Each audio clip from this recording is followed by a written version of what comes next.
राधे राधे। कैसे हैं आप सब? हमेशा की तरह हंसते खेलते और मुस्कुराते। जी हाँ, ऐसे ही रहा करो, हंसते खेलते और मुस्कुराते। ठाकुर जी ने प्रार्थना सुनी है या नहीं सुनी?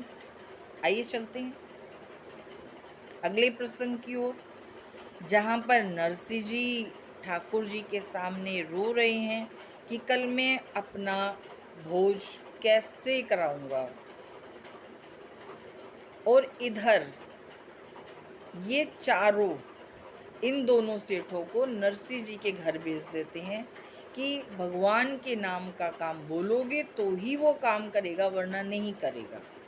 अब ये दोनों सेठ जाते हैं और कहते हैं कि नरसिंह जी, अब नरसिंह जी रो रहे हैं। इधर से ये चिल्लाते हैं, नरसिंह जी, अरे भाई नरसिंह सेठ यहीं रहते हैं क्या?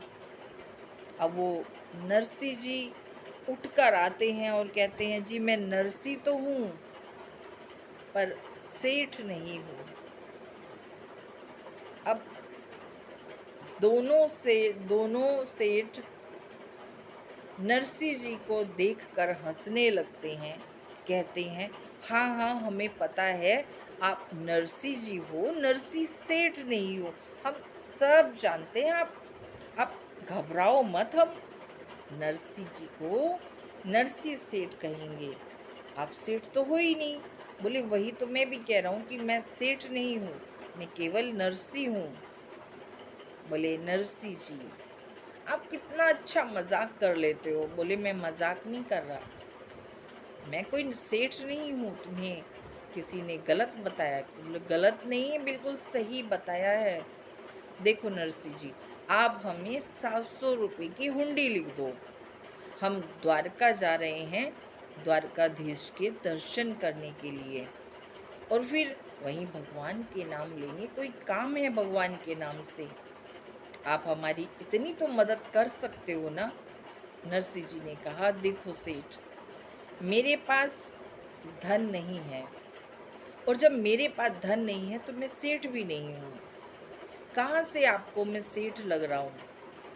आप मेरी बात पर विश्वास करें और अपना धन किसी और को देके हुंडी लिखवाएं।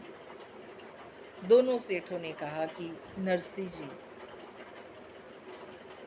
आपके सामने हम हाथ जोड़ते हैं। और दोनों ने टांग पकड़ ली और कहा, हम जब तक नहीं छोड़ेंगे नरसिंह जी, जब तक आप भगवान के नाम से हाँ करके हुंडी नहीं लिखोगे। नरसिंह जी ने कहा, ये क्या जबरदस्ती है? बोले जबरदस्ती ही सही, पर आपको हुंडी लिखनी पड़ेगी। क्या ईश्वर के कार्य से भी आप नहीं लिखेंगे? बोले ऐसी बात है तो जैसी मेरे ठाकुर की मर्जी, जैसी मेरे ठाकुर की मर्जी, उनकी इच्छा, मैं क्या कर सकता हूँ। ठीक है, मैं हुंडी लिख देता हूँ, आगे सांवला सा सेठ की मर्जी। ठाकुर जी के नाम से, यानी सांवला सा सेठ के नाम से उन्होंने हुंडी लिख दी। जी हाँ, वो धन 700 रुपये। देखिए आजकल तो 7,000 भी एक दिन में कम पड़ता है। 700 उस समय की बात है जब 1 रुपये की बहुत कीमत हुआ करती थी। 1 रुपया यानी 1,000 के बराबर होता था। तो 700 तो बहुत बड़ी रकम हो गई। उस रकम को बचाने के लिए कि कहीं कोई रास्ते में तुम्हारा चोर लुटेरा हमारे इस धन को ना लूट के ले जाए, इस डर से वो हुंडी लिखवाते हैं। हुंडी यानी पत्र लिखवाते हैं।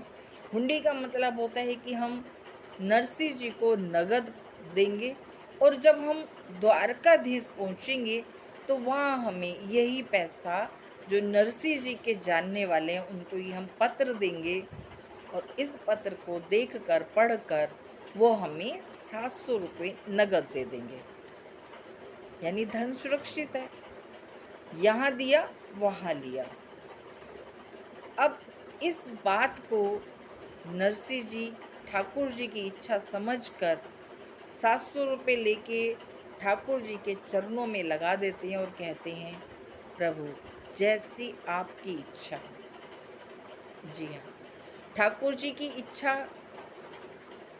जानकर मानकर वो पत्र लिख देते हैं, सांवला सा सेठ, और नीचे लिख देते हैं कि सांवला सा सेठ, मैं आपके नाम से ये हुंडी लिख रहा हूँ और रुपया प्राप्त कर रहा हूँ, आगे आपकी इच्छा, मेरी लाज रखना। जी हाँ, मैं भी ठाकुर जी से प्रार्थना करूँगी कि हे ठाकुर जी, दर्शना की लाज रखना, चली हूँ आपके भरोसे, निभाए रखना। इसी के साथ मैं दर्शना शर्मा अगले प्रसंग में मिलूंगी। राधे राधे, जय श्री कृष्णा, ओम साई राम।